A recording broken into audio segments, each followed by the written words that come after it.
must take personal responsibility for where we live, for where we shop, for where we work, for where we walk. We must be responsible for the solid waste that we generate.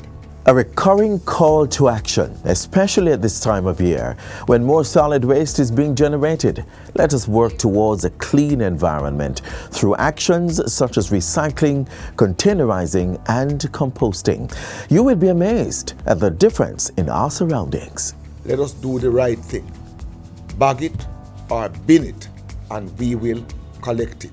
As usual on Jamaica Magazine, we inform and educate. So happy you could join us today. I'm your host, Edwin Atkinson. In the next 30 minutes, we remind you of some of the policies and programs being carried out by agencies of the Ministry of Finance and the Public Service. First up, the news of the day after this message. Concerned about uncollected garbage at home? Do you see garbage piling up on the streets? Then report it. Use the National Solid Waste Management Authority's mobile app to report instances of littering, illegal dumping, and uncollected garbage. From anywhere and at any time, be an environment warden by informing the authority of unsightly solid waste. You will be notified when your report has been received by the NSWMA, as well as when the matter is resolved. Download the app from the iOS or Android app stores by typing in NSWMA. Play your part, as Jamaica's beauty is everybody's duty.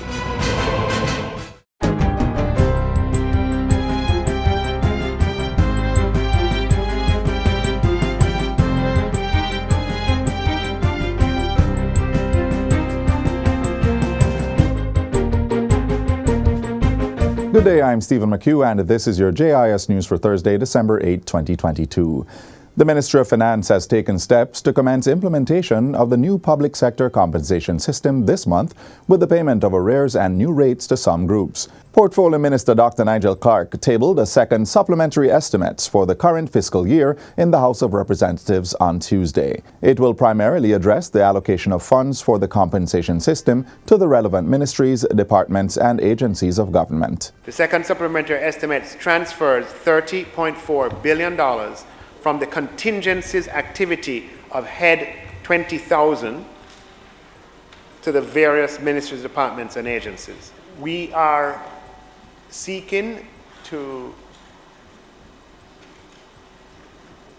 make the arrears that are now due from the 1st of April until the current time available to those who have signed. And that is the policy intent. The Finance Ministry has also given approval for public bodies that are not on the consolidated fund and that are not receiving the full amount of back payment to pay in advance to their employees in December. We have granted them approval to advance amounts up to a maximum of $100,000 to members of their staff in public bodies, pending the finalization of the mapping exercise, at which point the full amount of the back pay would become due. The second supplementary estimates also provides for a one-time payment in additional subvention to the local authorities and the University Hospital of the West Indies. This amount of $1.7 billion is to assist both entities in meeting their operational expenses. The effective date for the new compensation system is April 1, 2022.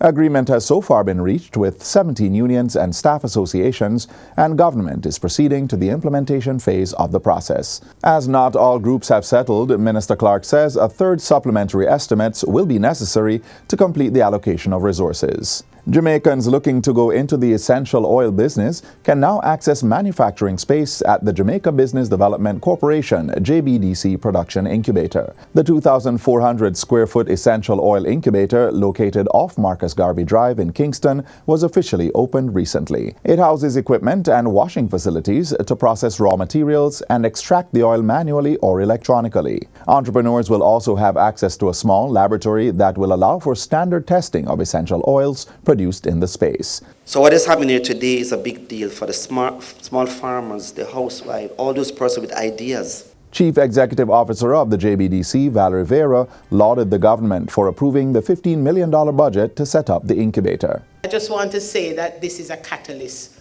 for many more businesses to grow along the value chain. The incubator is expected to impact roughly 4,500 people by the end of its 4-year cycle. The JBDC also plans to manufacture and sell its own essential oils while promoting the availability of the space to entrepreneurs. According to market reports, the global essential oil industry is estimated to reach $15.3 billion by 2027, and Minister Dunn says Jamaica can benefit from this opportunity. Regional health authorities across the island have been directed to carry out an audit of all sanitary conveniences in public hospitals. Health and Wellness Minister Dr. Christopher Tufton says he gave the directive on Tuesday. It was in response to recent media reports decrying the state and upkeep of some bathroom facilities in health establishments. We have over 500 such facilities in our public health, in the hospitals alone, not the health centers. And we will follow up on that to correct that. Minister Tufton stressed that management of the health institutions must execute their responsibility to oversee and ensure that sanitary conveniences and infrastructure generally are maintained in accordance with good health standards. And we do expect that even if the infrastructure is aged, as they will get, particularly in this context where we haven't seen a lot of build-out, that we need to keep them clean in keeping with protocols around infection prevention and control. At the same time, he's encouraging users of these facilities to treat them with care. In keeping with that, right to a clean sanitary convenience is a responsibility to take care of it. We have to understand that this partnership requires us to protect the assets that are there to care for us. The charity's policy and procedures guidelines for the Ministry of Health has been extended to allow for more donations to the public health system. Portfolio Minister Dr. Christopher Tufton says the Ministry of Finance and the Public Service gave approval for the changes last week. Which means that we are going to have more people, more outreach, and hopefully address any concerns that anyone would have about how gifting can be utilized in an efficient way. Dr. Tufton made the announcement during Tuesday's ceremony to reopen the renovated and expanded Chapelton Community Hospital. He says more details will be provided later. We feel that public health, like education, can't survive if we do not have a philanthropic arm, if we do not benefit from the goodwill of others. And there are so many well-thinking Jamaicans who want to give, but we need to create a vehicle for them to give. And we need to reassure them that in giving, the benefits flow to those who it was intended to benefit. And finally, Minister of Legal and Constitutional Affairs, Marlene Malahou-Fort, says improvements are being made to government's legislative process. During a statement to Parliament on Tuesday, she indicated that all ministries had established legislative teams and her ministry had begun working with them. An inaugural meeting was held with the legislative teams on September 9 to allow the Ministry of Legal and Constitutional Affairs to meet the respective officers and provide details on the new arrangements. My ministry has gone further since then to convene meetings with the permanent secretaries and the legislative teams of each ministry to review the progress of priority legislation encompassed in the 2022-23 legislation program and the throne speech, to discuss strategies to accelerate the pace of reform for outstanding legislation, and also ahead, we have begun our discussion on the legislative priorities for 2023-2024. Additional meetings have been scheduled with the Prime Minister's Office and the Ministries of Labour and Social Security, Education and Youth, and Science, Energy and Technology. Minister Malahou-Fort says more meetings will be scheduled throughout December. A projectized approach has been introduced, which now require all ministries to work within settled time frames. An agile, hand-holding approach has been adopted by my ministry to ensure that support to the other ministries is responsive and effective. And that's it for JIS News Today. I'm Stephen McHugh. Thanks for watching.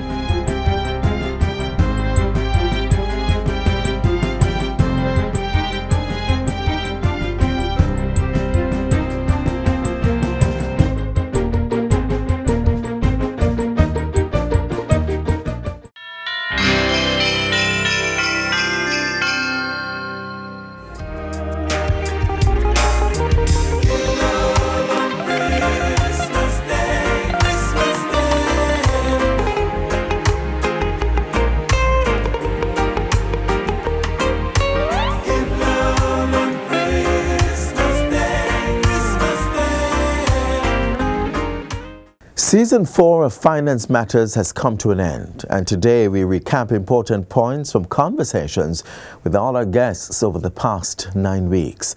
The discussions ranged from how to access financing for agriculture through the DBJ to getting on the Jamdex program with Link, and the process for public procurement and border protection at customs. Here's Shaquille Rochester Shorter with the details.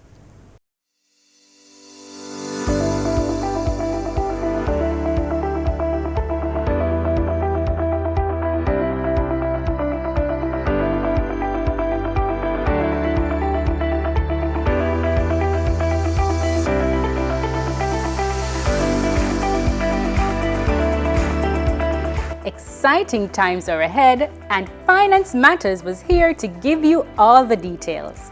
In this season, you learned that Jamaica's future is digital, how to do business with the government, the strategies implemented to curb illicit activities while protecting our borders, access to government loans, investment, pension, and now you should have facilitated the census takers.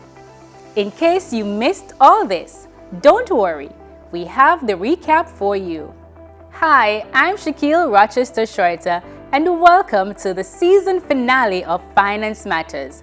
Remember to like, share, and subscribe to our YouTube channel. Follow the Ministry of Finance on Facebook, Instagram, Twitter, and LinkedIn to see previous episodes and highlights.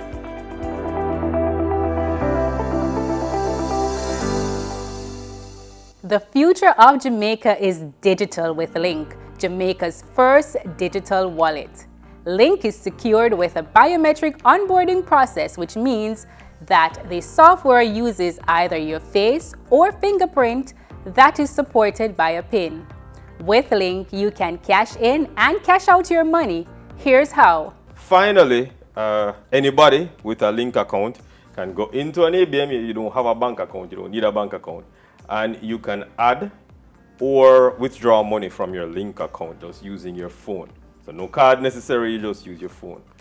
What it means is for people who don't have bank accounts, can create a Link account. Okay. You can now cash into your Link account. You can pay your bills. You can top up. Now you can avoid the long lines and complete your transactions from anywhere. Here are the services Leighton Beckles, Communications Officer at TAJ, says are being done in the virtual space. The major one that pops up and comes to mind is property tax. Persons are now able to interact with the property tax services. They are able to pay their property tax, and they can actually query their liabilities online. But what else can be done? Added to that, we've added some more features that are value added, which allows persons to self-serve. Tell us about those features. And some of these features are persons are able to renew their driver's license online, which is pretty big. So you don't have to come into a tax office to make the payment, to renew your driver's license. And once you start that process, you go into the tax office with the documents. All the information is there on the website, and all the information on what you need to bring in. And once you do that, start the process, you bring those bits of documentation into the tax office. It actually fast tracks that driver's license process. More efficiency, and it just works better for the tax-paying public.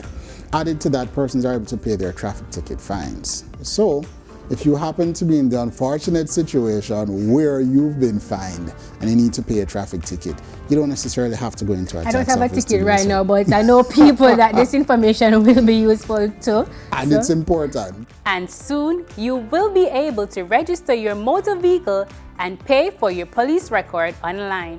While we looked at ways you can spend money and have your legal documents, we also explored how you can make money. Let's look back at investment through the Jamaica Stock Exchange's Caribbean Business Exchange channel, CBX. We want the regular Jamaican to understand what these things mean and how it can benefit their lives. So CBX will be breaking down terms like bonds, stock, and so forth for regular audience like myself? Absolutely. If you watch our newscast, which is at 6 p.m. each night, we have market education. And what that does, it explains a term that may have been loaded for long and may not be understood by many people in very simple language. And that's one of the roles that we think we ought to take on as we try to educate the populace so that they can understand finance, business, and obviously get in tune with what is happening so they can be better investors.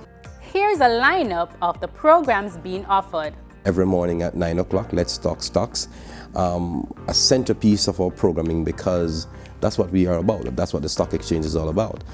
Also, we have programming such as Inside the Boardroom, where you talk to an executive as it relates to their company, the trajectory, plans, and so on and so forth. And Behind the Front Decks, which means we go into companies and see, let's say, how things are produced. You can watch CBX on channel 143 on Flow and channel 28 on Digicel. Here's another way to make money, but this time it's with the GOJ. Your establishment can do business with the government, and Mr. Adrian Bennett, Chief Public Procurement Policy Officer, told us all about this. Take a look. The government has a whole range of responsibilities. The government has to supply gases, medical gases to hospitals and provide catering for those who are sick and prisoners and people in school. The government has to build roads and build buildings and so on. And so a good way of thinking about it is the government has maybe one of two choices. Either it could employ all the people and establish factories to do all of that itself, or it could buy those goods, works or services from people who already do them and do them well. Public procurement then describes government's activity of acquiring goods, works and services from the economic market. It's really economic activity. Where can you find these tenders by the government? Contracts that are offered for competitive bidding, that is where plenty people and anybody, there's no restriction, will get an opportunity to make an offer to the government. These are published in the newspapers in Jamaica. So Jamaican Observer and Jamaican Gleaner. On Tuesdays and Saturdays. Okay. And increasingly, and certainly in most cases, there's also a publication on the Government of Jamaica's electronic procurement portal, affectionately called GOJEP.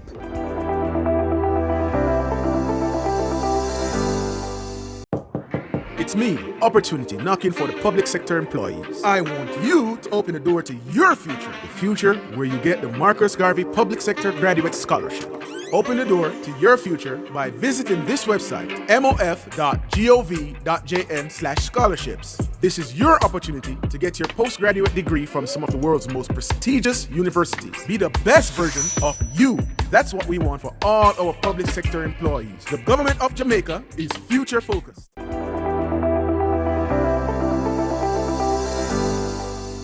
Farming is a great way to support your family. But do you have all the resources you need? You can apply for a loan or grant through the Development Bank of Jamaica's Agri-Biz program. The DBJ's Agri-Biz program is a program which is developed to assist farmers as well as persons in the agri-biz sector to recover from COVID-19 and to assist them in building back better for the future. Under the program, persons in agriculture, and we're talking not just farmers now, we're talking persons like agro-processors or distributors of farming supplies, can apply for grants of up to $100,000, which can be used for business plans, financial statements, as well as product formulation, among other things. But how can you apply for a loan or grant? So the loans are applied for through our financial institutions, such as microfinance institutions or approved financial institutions. These are your commercial banks and your credit unions. The grants are applicable or applied for directly through the DBJ or through our partners. Let's now take a look back at the measures discussed to import items, protect our borders, and curb illicit activities. Jamaica Customs, in their wisdom, decided, for example, to introduce a flat rate that is applicable to barrels, because you would understand that the barrel trade is a big part of the importation trade for us here in Jamaica.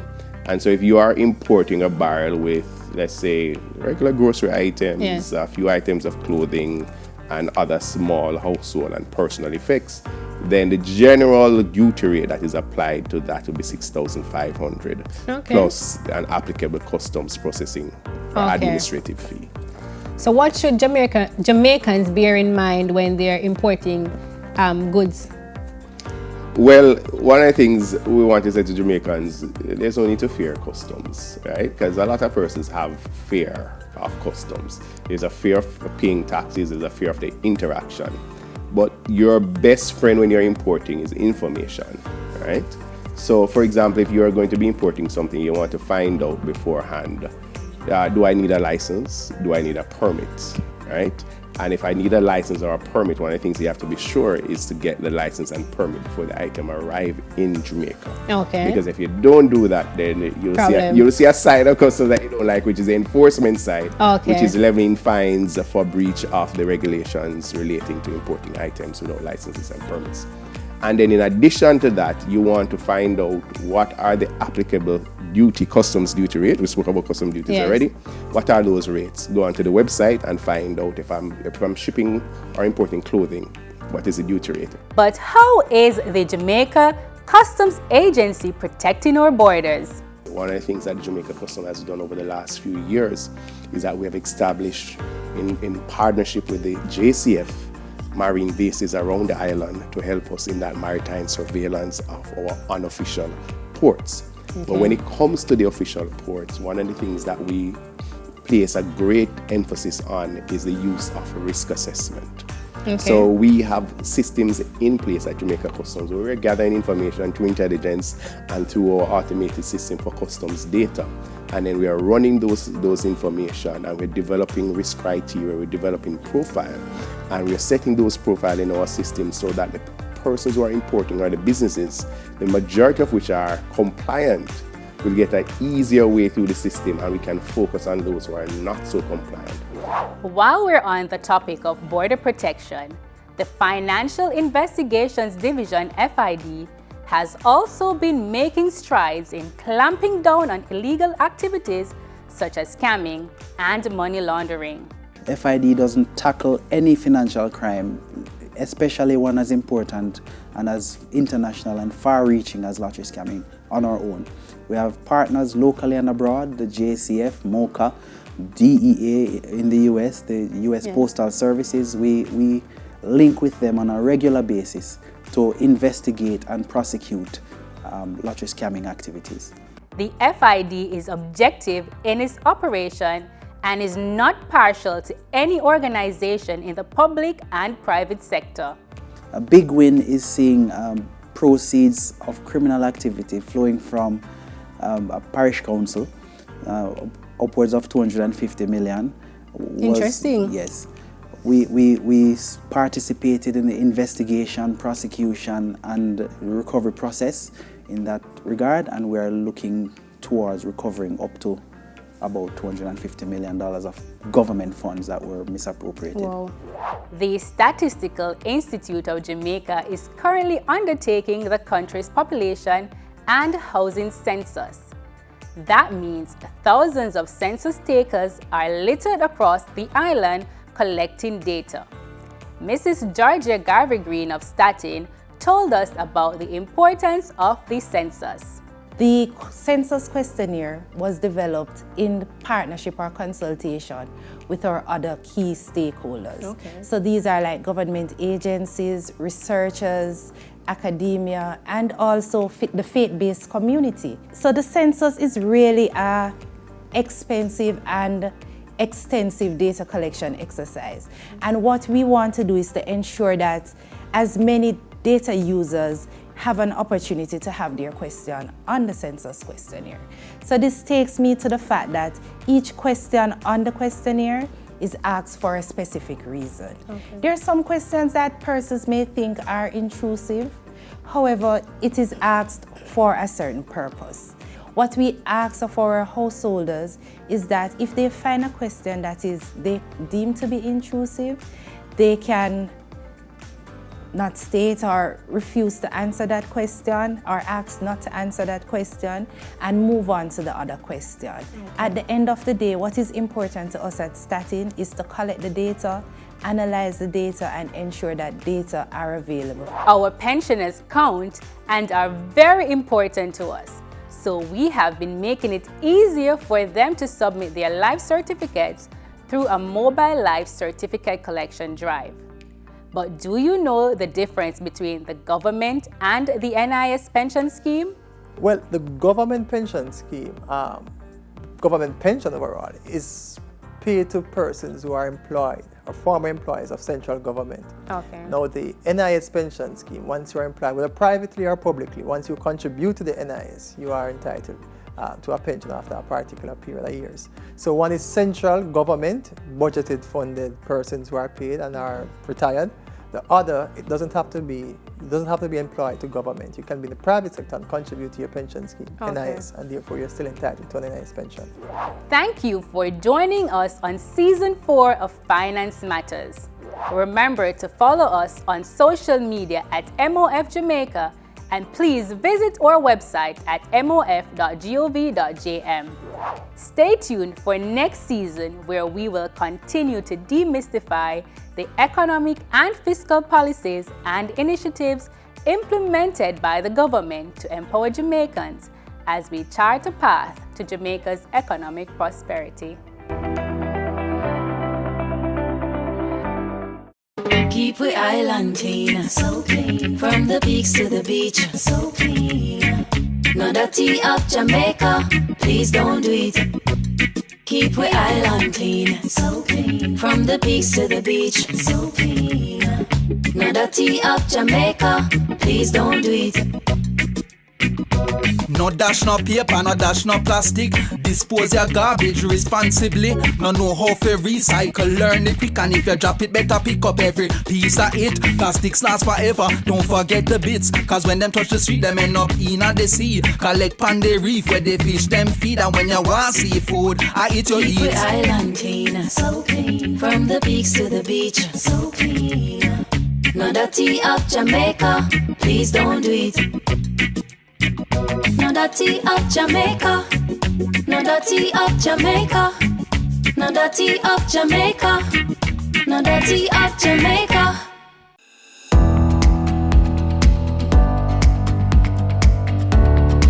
I want to thank you, those of you who are working, doing the right things where solid waste management is concerned.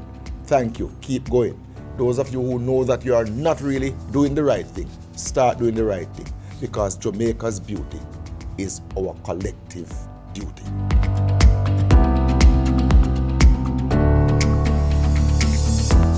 This is where our journey ends, but only for today. Do join us again tomorrow when we'll bring you another informative program. In the meantime, stay connected via our website at jis.gov.jm. And while you're online, send your feedback to Jamaica Magazine at jis.gov.jm or via tweet at JIS News. You may also find us on all the major social media platforms and through our mobile app that's Android and iOS compatible. On behalf of the entire production crew, I'm Edwin Atkinson. Thank you so much for watching, and do take care. This has been a production of the Jamaica Information Service, the voice of Jamaica.